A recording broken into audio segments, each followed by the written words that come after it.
Hi everyone, welcome to this week's episode of the FYB Rugby Round Table. My name's Sean Phelan and I am the person behind Philly Boots. Thank you once again for joining us last week in our Q&A with Steve Granger. That was the most watched, the most listened to, the most interactive show that we've done. It had some great feedback. So hopefully Steve has agreed to come on again in a few weeks' time, and we'll have another chat. Tonight we were meant to be talking about mini and junior rugby player recruitment and retention. Unfortunately, that's going to be moved for a couple of weeks' time. We didn't think it was sort of necessary to do it just yet. There's still a couple of weeks until they can start training again. So we'll do that once we can start training. So tonight instead, we're going to be talking about the return to rugby, sort of the second part. We did the first part about a month ago, so we're going to check in now and see how people are getting on, what's changed, and what's going to happen in the not too distant future, hopefully. So I'd like to welcome tonight's panel. So we've got Ashley Brandon from Barnes RFA. We've got Robert Holmes making his second appearance on the round table, chairman of my rugby club, Racal Decca. And we have Ryan Bath from Full Bay RFC in Wales. Welcome to you all. How are you? Yeah, doing good, thanks. Excellent. Thank you for giving up your time this evening. It's really much appreciated. So yeah, if you want to put any comments in the comments box, then please do so. We'll try and get to as many sort of points and questions as we go through the evening. But as usual, our sort of first question is to Ashley. And how was last season for you at Barnes RFC? Yeah, we were having a fairly decent season. Our sort of looking at it from the women's squad perspective, we were doing better than we've done for a good 4 years or so. We had a new coach come in, which made a massive impact on the women's section. Our men's section got off to a bit of a tough start in Nat 2, and we're kind of stressing a little bit towards the end of 2019 about how they were going to stay up, but fortunately, they got a couple of good wins in and managed to steer clear of that relegation zone. So they're doing all right as well. And our minis and juniors section always in good health. 500 plus turning up on the weekends. So yeah, we were in peak condition, I think, by the time we were told we couldn't play anymore, unfortunately. Yeah, that's great. And Ryan, down in Wales, how was last season for you? I suppose, yeah, really good. It was my first pre-season last year with Full Bay. I was previously coaching a different side in Wales, in Swansea, and we set our objectives for mid-table. We set to the previous year. Some weeks a full squad wasn't put out, so we set to always get a bench. We did that. We went on to get a second team formed, we're quite proud of that in the short spell. We did end up mid-table, as I said, and I think the way we were playing as the virus was coming in, we had a few games that were postponed because of the wet weather. I think the dry pitches, we would have ended up third or fourth, I think, fourth probably. So it was really good. Just cut us short at when we started to fly a bit, but yeah, well happy. Yeah, good. Sounds great, and the fact that you could get a second team out from not having one before, that's pretty awesome. Yeah, it's quite a new club. It's only 25 years old, which is tiny when you think of clubs now having their centenary years or more. It was formed by people that were playing rugby on a beach, Full Bay.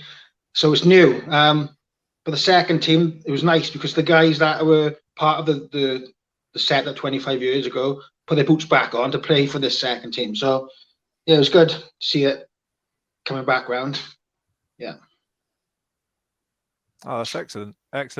And Rob, I know you've been on before, but let's give us a brief sort of on how we got on.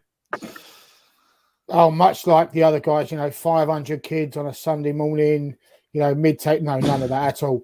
I mean, if we got to double figures, it would be an achievement. The amount of times that we dipped into the fill your boots well is unbelievable. To the point that I think we should start paying subs to be a paid up member. But actually, I'm jumping ahead a little bit, but this break has actually done us a favour because we've never had so many keen and enthusiastic and well-attended training sessions since the 4 that we've come back sort of post-COVID. So don't get me wrong, we were an absolute write-off beforehand, and our objectives were mainly, can we fulfil 75% of the games that we planned in September? And the wheels were kind of falling off of that towards February anyways.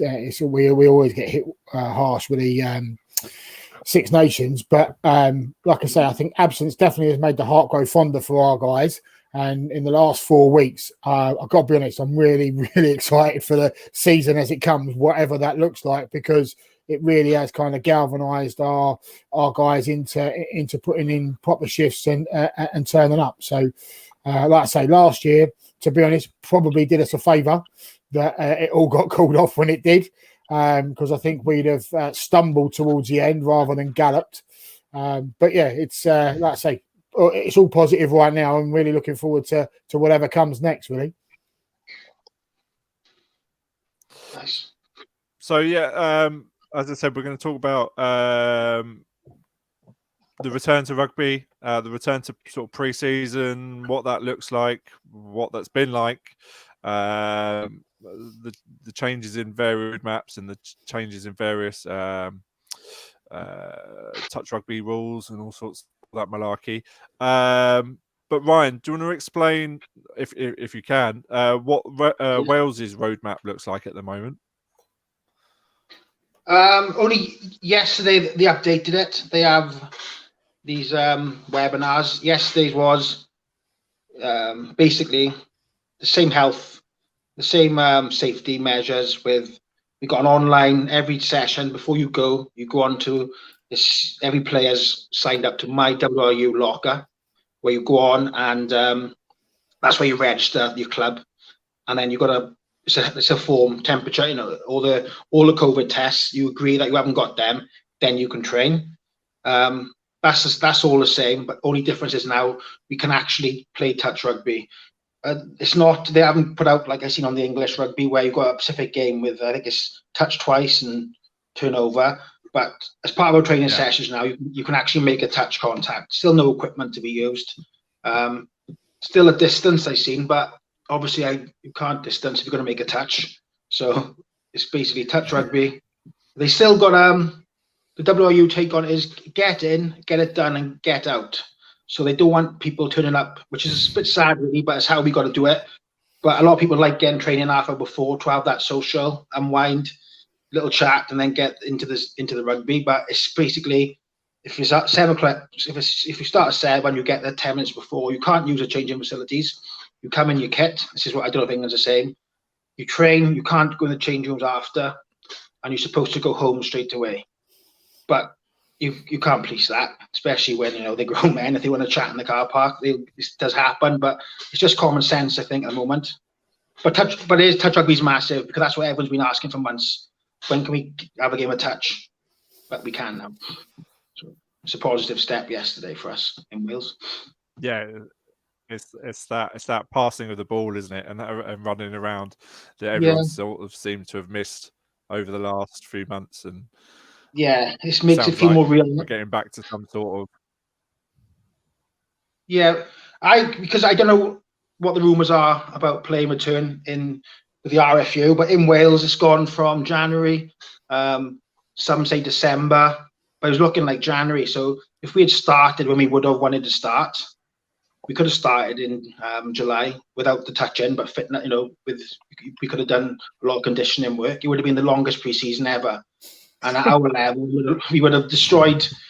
We would have had very fit players, but I think we would have lost most of them. So we decided to go back a bit later with a relaxed approach. just a bit of fun. But when you can't play So touch you- rugby, that's even you'd harder have to make picked- fun. So we adapted things. Yeah. Sounds like you would have But- peaked in about November. Yeah, we had a peak in November with no games and still no touch rugby. We would have just been a running club or a bodybuilders or something. But now we can play touch, and the boys really want to train now. Everyone's getting into it. So we're going to start next week, twice a week. The last month has been once a week, relaxed. They don't have to buy into the standards that we set up, where they got to let the coaches know if they're coming or not. We want to keep it relaxed. If you're there, you're there. We'll be there. But now we're going to up it now. We got to start building, because if they say we can start October, November, we don't want to be caught short. So it's just, I suppose everyone's the same. Sure, yeah. Plan the Everyone's best in we sort can. of the same boat, I guess. Yeah. Ashley, how has COVID affected training at Barnes? Yeah, I mean, I think pretty much the same as everyone. We've had to roll with the punches, and we've waited to see what all the what the guidance has been from the RFU, and tried to stick to it, as tightly as possible. Again, we've got all those measures in place to make sure that, when we do get round to training, and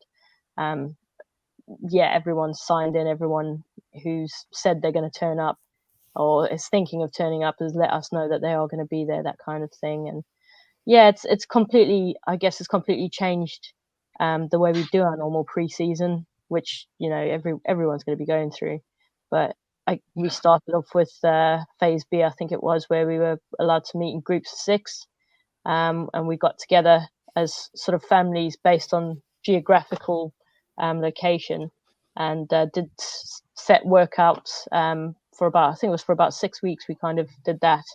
And it was really great because it kind of gave us that opportunity to do sort of a bit of social, but not quite actually socializing, and still focusing on getting ourselves ready for the season ahead, so that whenever it starts, we're going to be ready for it, kind of thing. But I mean, go back to what Ryan was saying about the competition side of things and being able to play touch rugby. I've never seen a bunch of people so happy to be able to play that touch rugby version of the game than the team last, 3 weeks ago, when they said we could do it. And I think that competition element is so important. It's what we've been missing in that pre-season setup, and it's just made such a massive difference to be able to have that competition, to actually play something that resembles a game where you're not just exercising for the sake of exercising anymore. It's all being put into practice. It's good. Are you training twice a week, or currently just one? Just once a week at the minute, but there's still we've got our family training groups that we were initially put in. People have kept up with their individual family training group sessions, so that it's kind of two times a week. And the only thing that's holding us back from being able to do that 2 times a week training session is we actually don't own our pitches. We hire them from the local authority. And at the moment, we've been a bit strict about how often we're on the grass and, in the area. So it's quite tricky for us to get that second set of training in. But, the coaches have been incredible in how they've engineered the training sessions to keep everyone involved, and the stuff that we should be doing around getting ready to start the season, how they've actually kind of manipulated the way they do their training sessions so that we're getting an element of that, but not quite doing it because we can't do all the contact and things like that. So we've just been lucky. We've got good coaches who've kept us on our toes so far. I think it's going to improve coaching everywhere. Sounds like it. I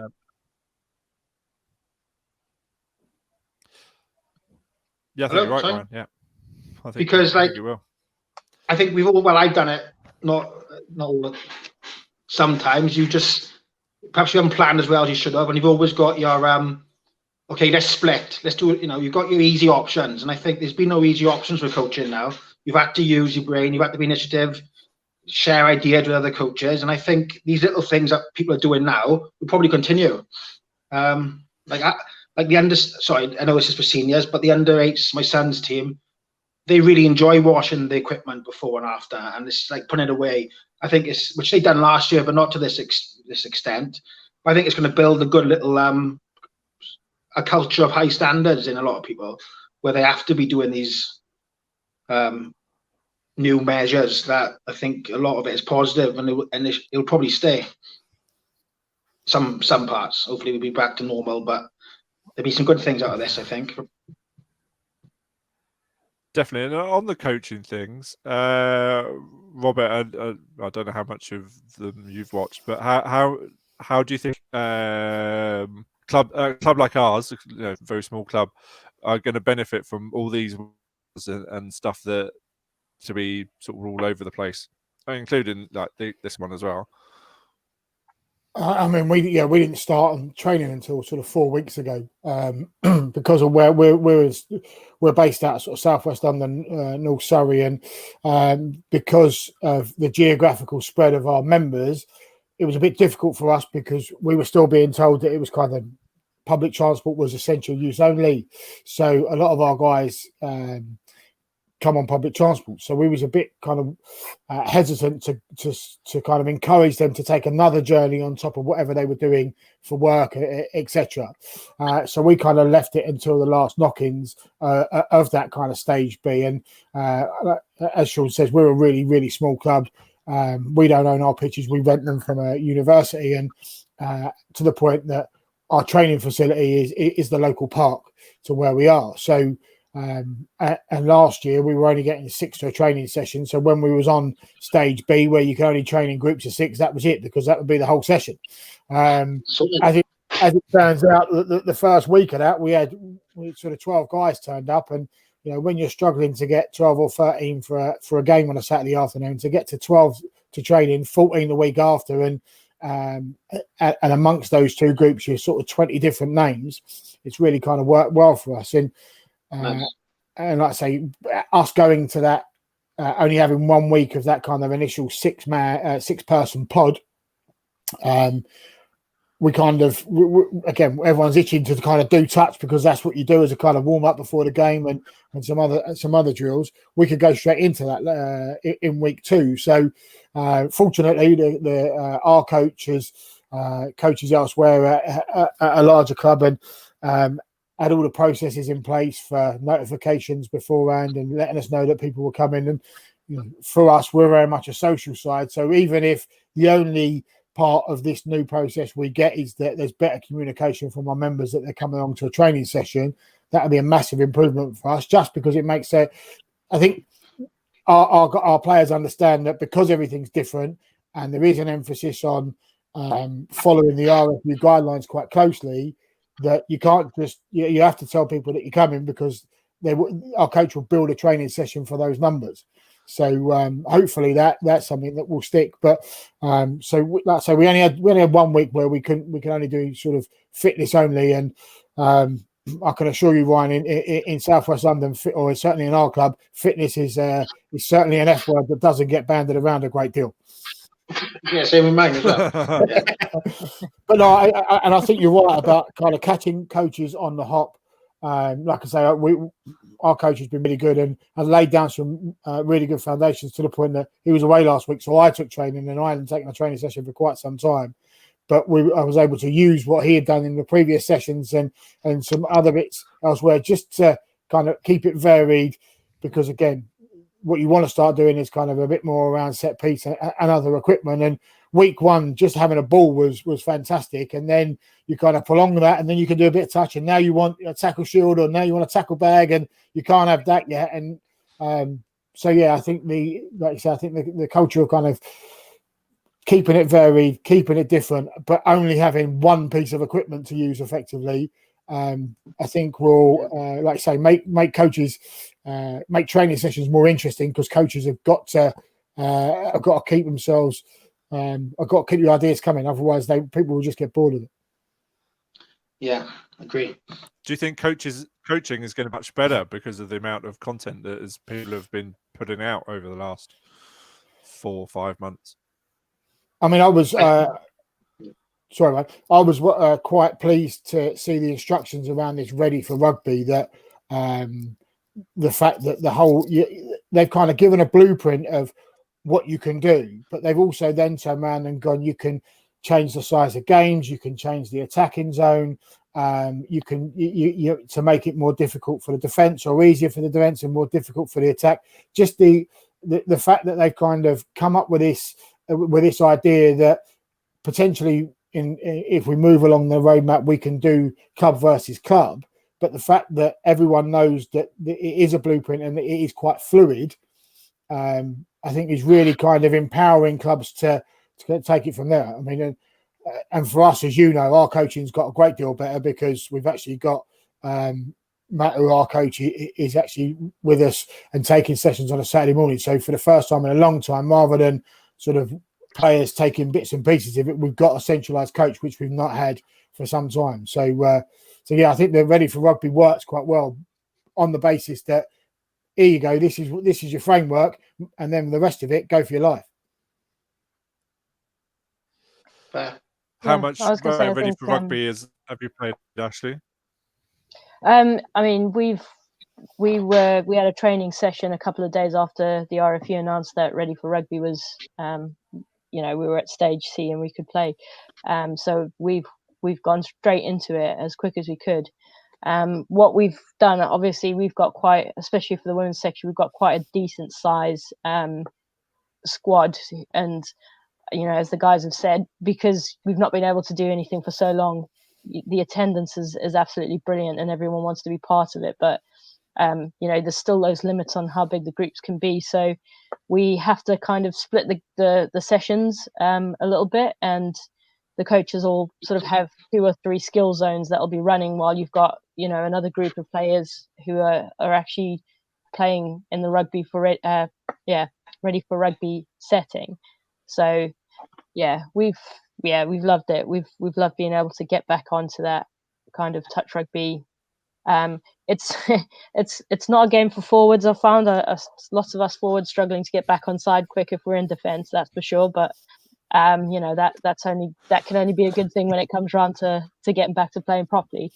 But yeah, as Robert was saying, the skills and things that you're introducing just in being able to play, I think the coaches are quite glad of having that available to them now, because it's that much more close to being able to play normal rugby. And yeah, it's so important, especially where we've picked up a lot of new players over the break. Oh wow! And so we've got so many players who've potentially never played rugby before, and they've been coming to all these training sessions where they've been doing skill zones, absolutely beasting them with Malcolms and things like that, and they've loved it. But it's kind of like, well, I want to play the game now.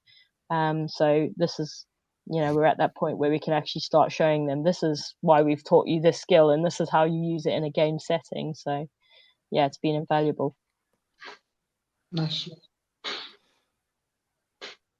Ryan, do you think we're going to have, with all this touch rugby, do you think we're going to actually have better quality rugby players?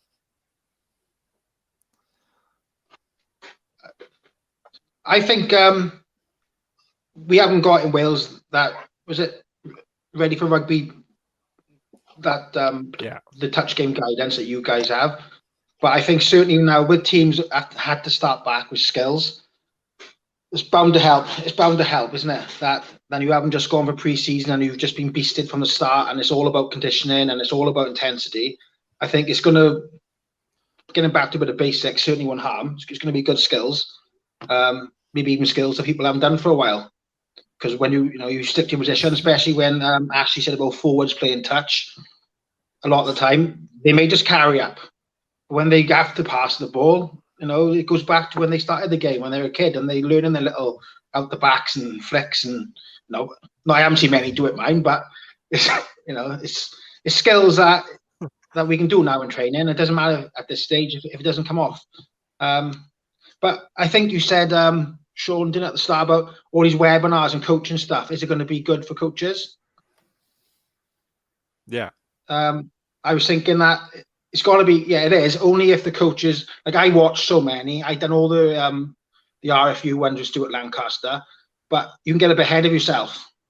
I taken notes and notes and notes. I think you realise you can only coach no disrespect to the players I coach or any other coaches, but these are international coaches talking about the elite players.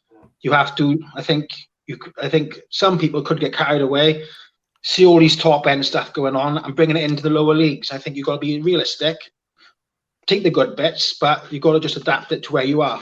And I imagine that's going to be a challenge for some, because they've probably done so much learning in this COVID time. When they go back, they could really spin their players out. Hang on, what's going on here? But that's just a balance we've got to find, I suppose, and good coaches will do it.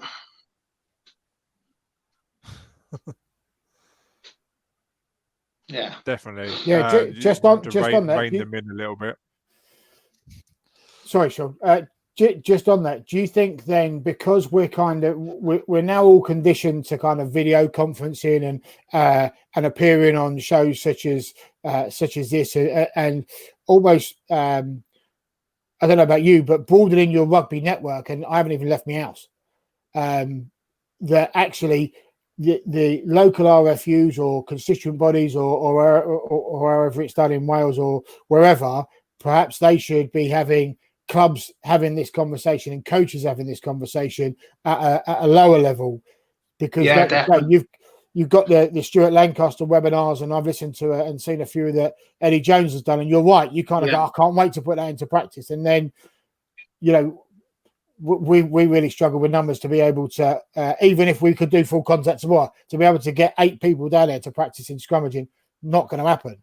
So perhaps the local constituent bodies and perhaps larger clubs even can, coaches should get the guys together, because again, that exchange of ideas is only going to help everybody. It is, yeah. Massive. We, a few of us locally in Swansea, and further and out the skirts, we did set up a WhatsApp group, and on Twitter, and we had a few of these webinars, and that was just like Division 1 down to Division 3 clubs sharing ideas.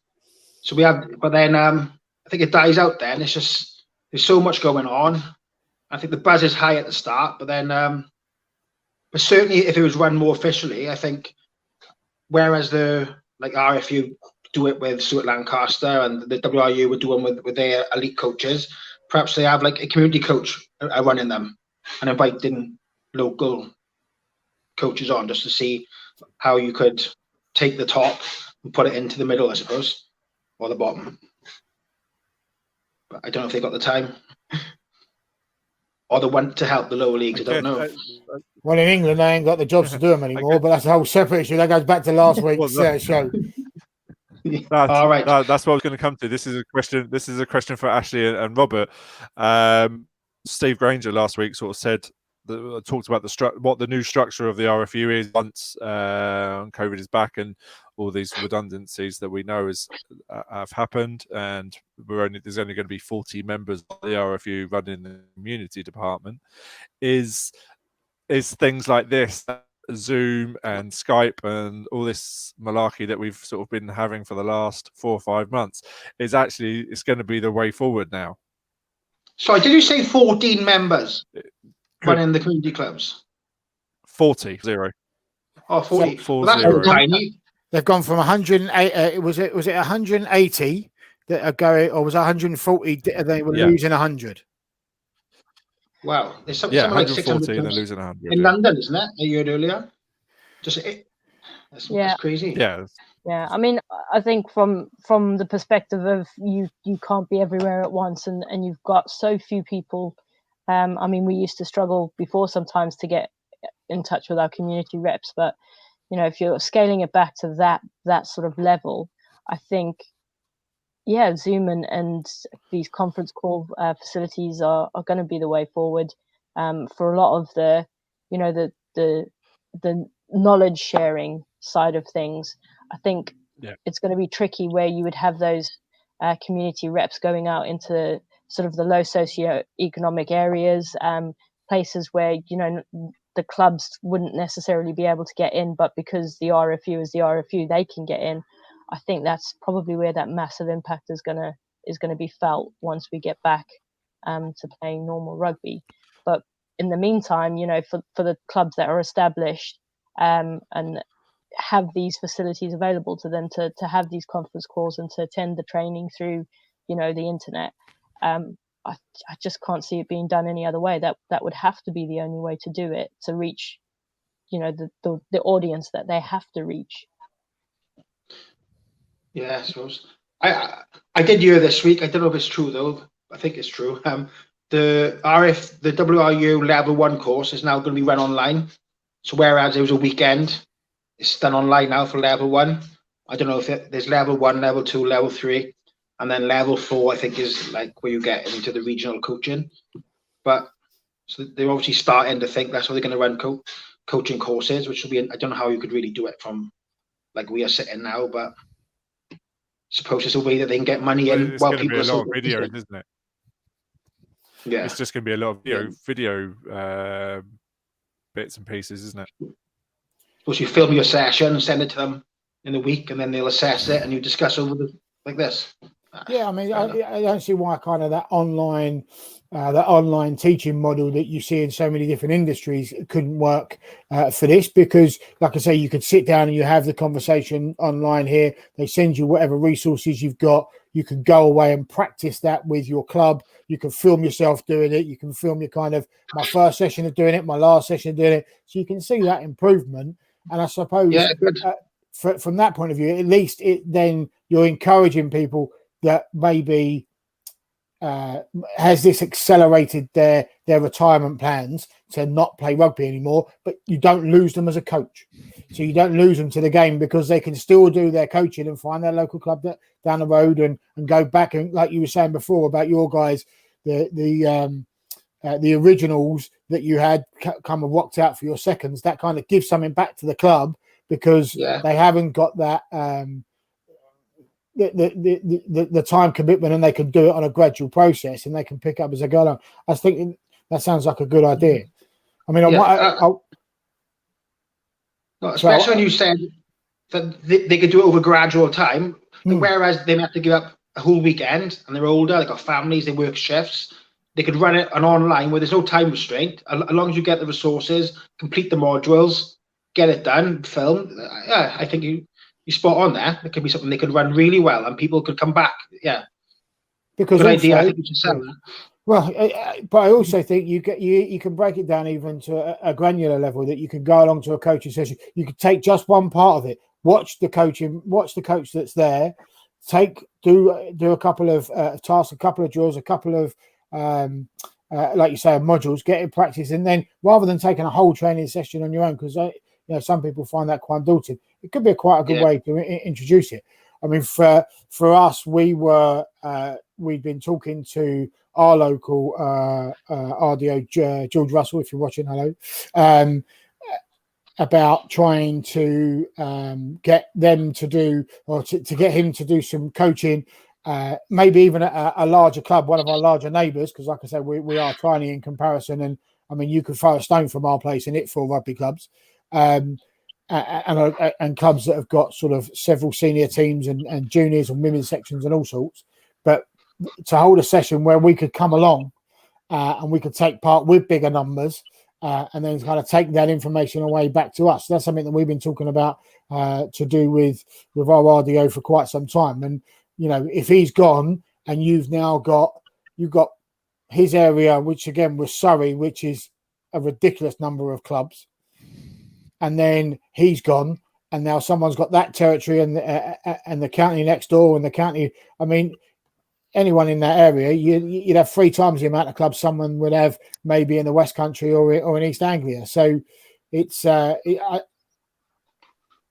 is difficult to see how they're going to cover that same and quality as well, and quality of contact and continuity of contact with clubs if their numbers are dwindling so much, especially when, as we've just said, all clubs are crying out for a bit of ingenuity with training, a bit of advice and assistance, and kind of helping us along every step to get us back to playing some sort of competitive game that begins with R.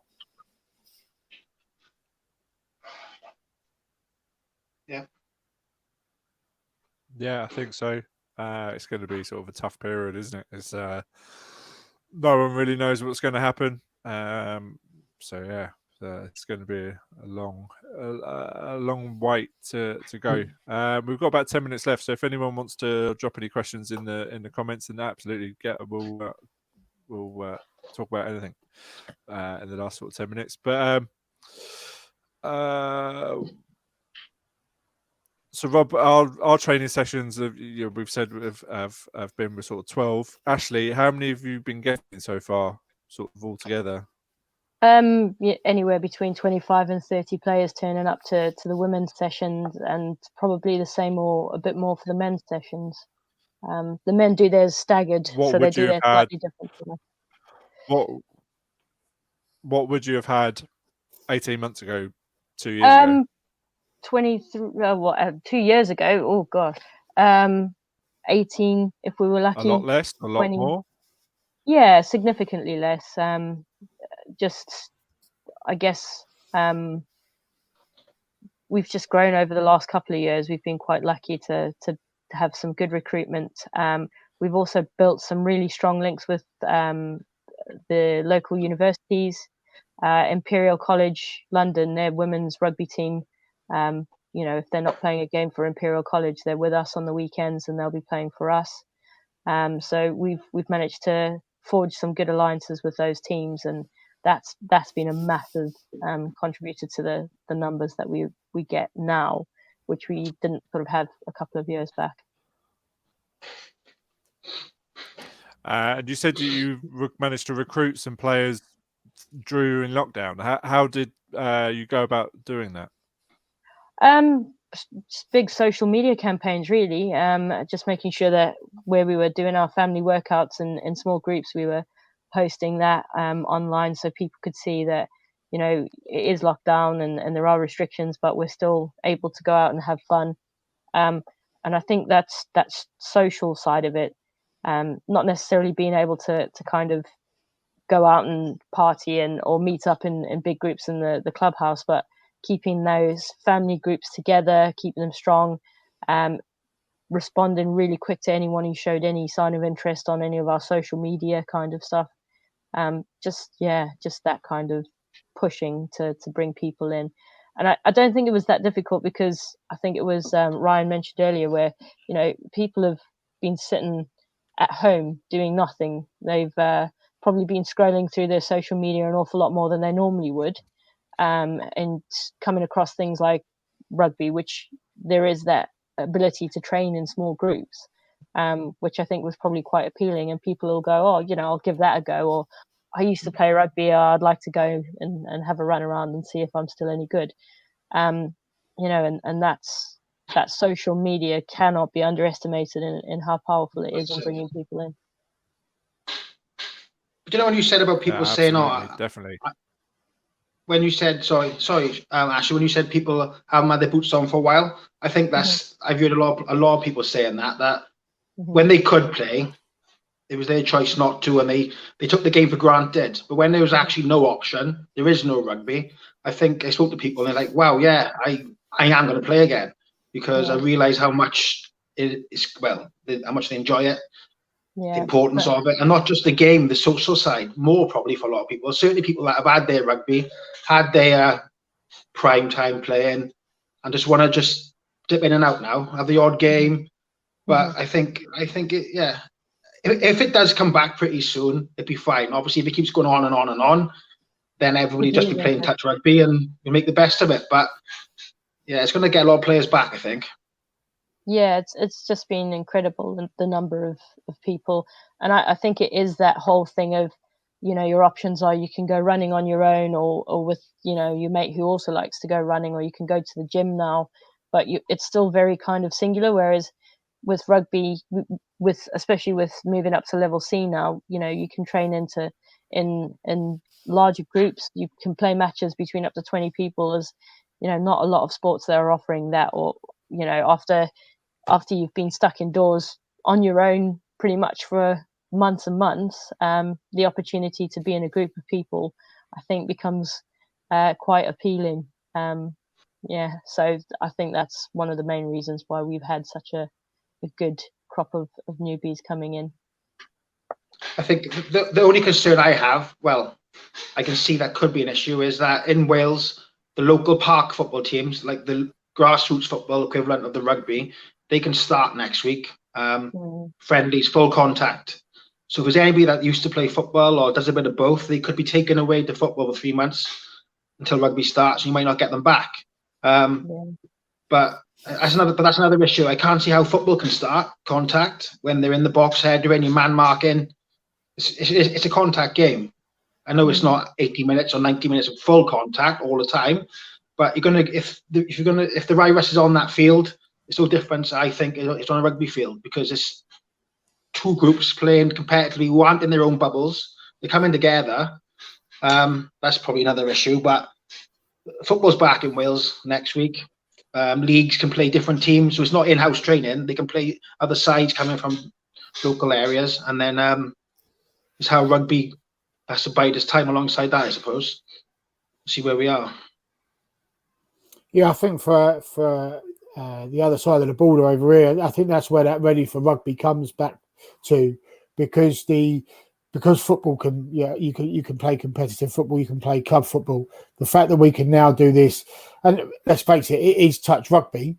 We can do that. They've come up with a way in which that you can play club on club or team on team eventually. I was going to ask that question. You can do that. Well, we can't do it yet. We can't do it yet. But I think they because they came up with their roadmap, which is 6 steps, and we're on step 3 of those 6 steps right now to get us all the way along to play rugby. But I also think that they've clearly taken some advice, and Steve Granger was saying last week about when it comes to full contact rugby, it's not just sort of what happens around the ball and a tackle situation. It's also things like if you've got a scrum, you've got 2 sets of 8 that are in very close proximity to each other, even before the ball comes in.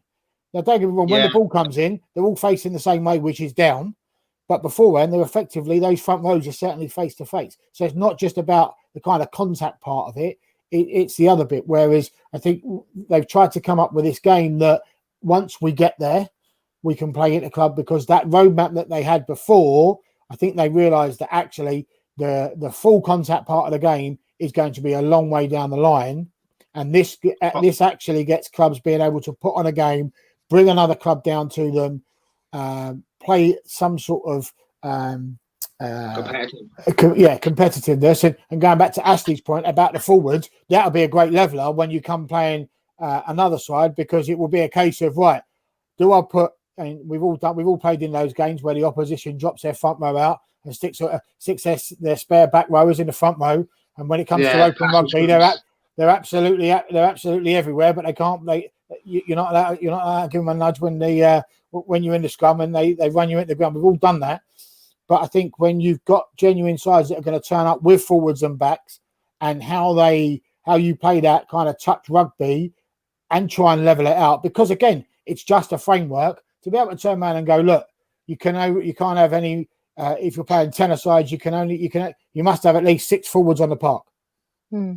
Or you must have at least three type 5s on the park, or whatever, to kind of level that up. I think actually that's why they brought it forward, because playing full contact rugby, I think, is going to be quite a way down the line. And I think scrums will be held back, like you said. I think they'll start without scrums, personally. They'll build it. It's a shame for us at 4B, because one game last year, we were short a bit. We had 12 front row in the starting 15. And myself on the bench, a hooker on the bench. It was a team in front row. And we done all right. We had a crash ball 12. That was from another club. We lent him. We thought he was a 12. He said, no, I'm a tight head. Well, he's 12 today. 6 was a prop. The 8 was a prop. So, yeah, Please tell me you were doing 11 people line-outs. No, but we had a fantastic driving line-out. Everyone just joined in. Everyone just came in. Yeah, we did score for driving line-out. Our scrum was class. Could you imagine? But once they got around us, there was no hope then. Yeah. It was a good laugh. Excellent. Excellent. I think that's a way to end it. thank you, Ashley, Robert, Ryan. Thank you for joining me tonight. Thank you. They'll tell you it was all very last minute, bit rushed to get put together, but we did. It was a great show again. So yeah, if this will be on YouTube in about an hour or so. This will be a podcast as well tomorrow morning. So go to all your favorite podcast places and like and subscribe and all that lovely stuff. I'd really appreciate it.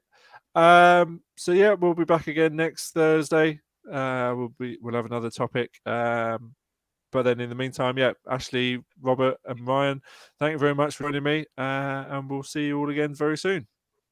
So yeah, all the best for the season, guys. Yep. And you, Okay. all the best. Bye. Bye.